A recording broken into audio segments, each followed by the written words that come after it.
Почитувани, во последните 12 месеци ВМРО ДПМН и СДСМ излегува со сосема различни предлози и политики за тоа како треба да се справиме со европската должничка криза и со штетните последици од таа криза кои влијаат врз македонската економија.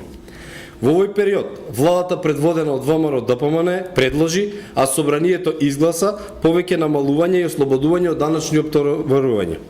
Намалене ДДВ за туристичките услуги од 18 на 5%.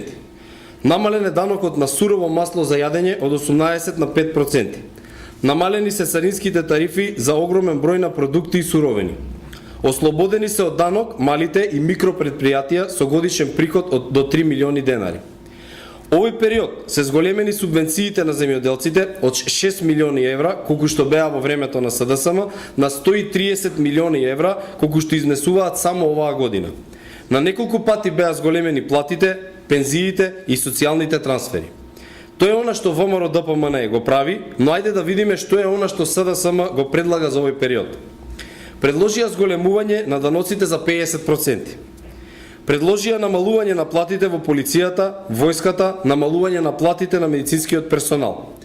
Предложија намалување на пензиите, како во времето кога Црвенковски беше премиер и ги намали пензиите за 8%. Предложија намалување на субвенциите на земјоделците. Предложија кратење на парите кои што одат за социјални трансфери и за најранливите категории на граѓани.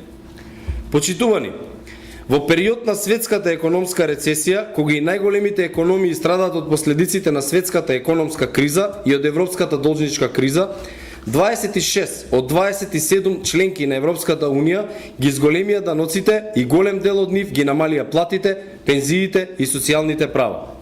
Во Македонија не се случи ништо од ова.